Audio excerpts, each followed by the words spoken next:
Кино манай гол дүрийн залуу Жакийн ээж гинэт нас барснаар дүү охин Лилийн сэтгэл санааны хүнд цочролд орж амиа хорлохож оролцсны улмаас сэтгцийн эмнэлэгт хэвдсэн үйл явдлаар эхэлнэ. Жак дүү охиноо сэтгцийн эмнэлгээс гаргах гэж олон янзаар оролдсон боловч эмнэлгийнхэн дүү охиныг нь эмнэлгээс гаргах нь битгийх л Жактай уулзуулгаас ч татгалздаг. Ингээд яах ч аргагүй болсон Жак эцсийн аргаа хэрэглэж өөрөө галзуу хүн шиг айшилж гудамжинд үүмэн шуугаан тарих ба удалгүй цагдаанаар ирж түүнийг баривчлана.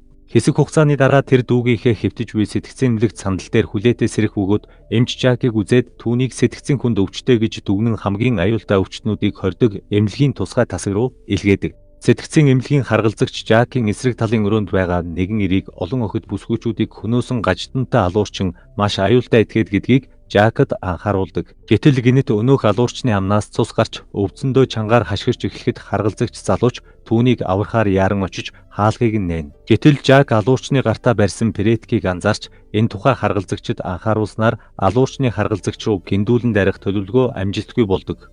Алуурчин ир Жакийг харгалзагчид тусалсныг мэдээд түүнд өс санах ба Жакч энэ аюултай галзуу өвчтнүүдийн дунд яахаа мэдэхгүй хурдхан дүүгээ олоод эндээс явахыг маш их хүсдэг. Маргааш нь эмч ирж Жакийг үзэхэд тэр юу ч санахгүй байна гэж хэлсэн тул эмч түүнийг энгийн сэтгцийн өвчтнүүдтэй тасаг руу шилжүүлдэг. Харгалзагч Жакийг авч явсны дараа эмч өнөөх алуурчинтай очиж ярилцах ба тэд орпиумын нөлөө гэх мэт ямар нэг учир битүүлэг зүйлийн талаар ярилцсан. Жакийн шинээр ирсэн тасагдах өвчтнүүд ямар нэг өрөөнд тусгаарлагдalgүйгээр дор дороо өөрсдийнхөө зүйлсийг хийх бөгөөд гэтэл гинэт Лумис нэртэй эрэгтэй өвчтөн сувлагч эмэгтэй рүү дайрч түүний хоолойг боож эхэлдэг. Өнөөх өвчтөн би ахиж хийлгэхийг хүсэхгүй байна. Тэд нар биднийг алж байна гэх мэт учир битүүлэг зүйлс ярих ба Жакч сувлагчийг аврахын тулд төгшүүрийн дохиог дарна. Удалгүй харгалзагчид болон эмчнэр яаран ирэх бөгөөд сэтгцийн эмнэлгийн эмч Жанет Лумис руу ганц муухай харахад л нөгөөх нь илтайж сандах бөгөөд тэнд байгаа бүх өвчтнүүд яагаад ч эмчээс маш их айдаг болох нь тодорхой болдог.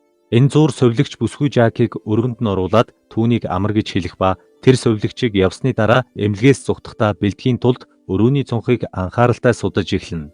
Гэтэл гинэт өрөөнд доторх шүүгэнээс чимээ гарч Жакч хаалгыг нь онгойлгоод Дэв хэмээх өвчтнийг олох бөгөөд Дэв түүнийг Жанет эмчийн өвчтөн гэж бодоод нуугдсан талаараа хэлдэг. Улмаар Дэв Жанет эмчийн тусгай амжилгаанд орсон бүх хүмүүс мөнгөлөг цагаануудтай болж маш их өөрчлөгдөд буцаж ирдэг талаар ярина. Жакч энэ нь орпиум гэдэг эмтэй холбоотой эсхийг асуухад Дэв сайн мэдэхгүй байдаг ч Жак сэтгцийн эмнэлэг хүмүүстээр ямар нэг аюултай зүйл туршаад байгааг ойлгодог.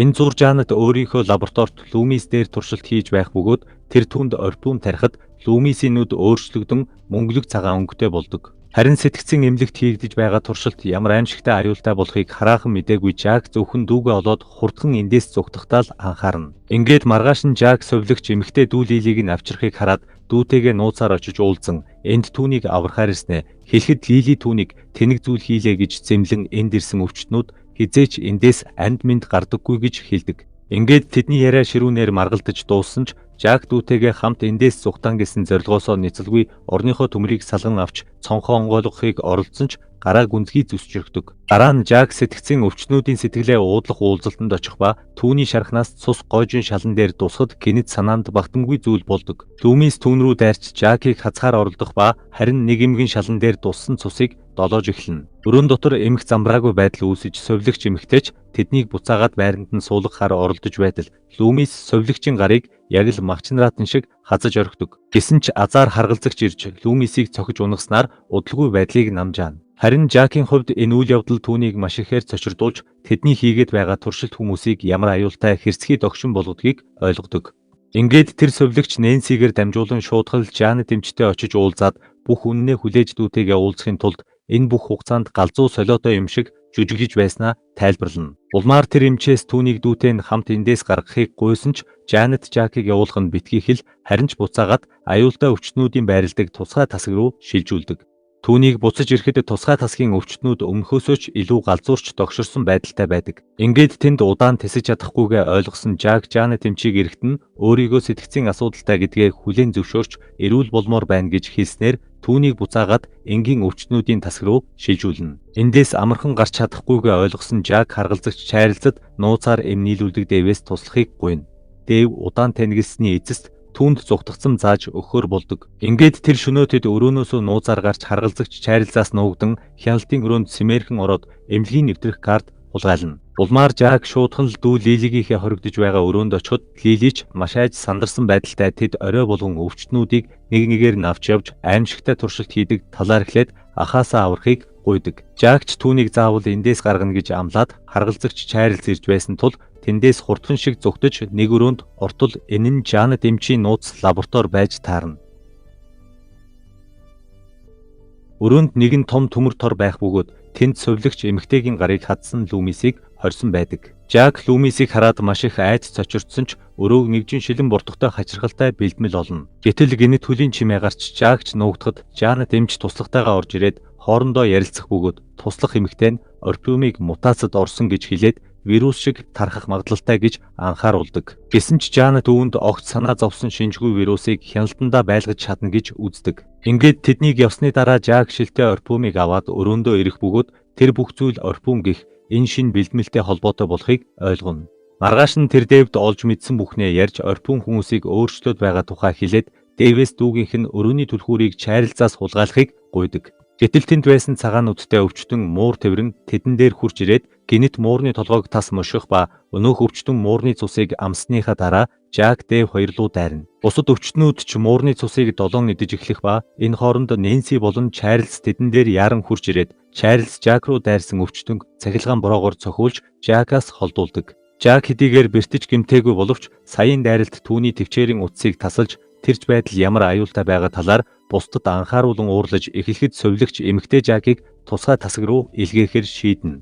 Гэсэн ч Нэнси түүнээс гуйсны эцэст өрөөнд нь буцааж аваачаад хаалгыг нь төгчгөр болдог. Гэтэл оройн Дэв түүн дээр ирж хаалгыг нь тайлах ба тэр Чарльзад нойрны мөхч унтуулад түлхүүрүүдийг нь хулгайлчихсан байдаг. Ингээд тэд нуугдж явсаар Лилигийн өрөөнд ирэхэд өрөө нь хоосон байдаг.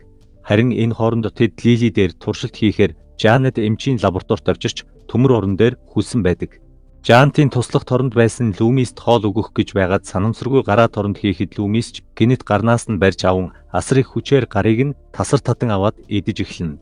Жанет эмч чудлгүй ирээд өөрийнхөө тусахыг түргэн тусламжийн өрөөнд аваачин өвчин амдах тарих ба тэр энэ явдлаас болоод Лилиг түр мартсан байдаг. Дараа нь Жанет Чарльзын өрөөнд ирээд хяналтын камераар Жак Дэв хоёрыг олж харах бөгөөд тэр эмэгтэй өвчтний өрөөнд унтаж байсан Чарльзтай холбогдож энэ талаар мэдээлэх гэсэн боловч амжилтгүй болно. Ингээд ууралсан Жанет цахилгааны самбарыг цогсноор хамгаалалтын системд доголдол үүсэж тусгай тасгийнхны өрөөний хаалга онгойн өвчтнүүд өрөөнөөсөө гарч ирдэг.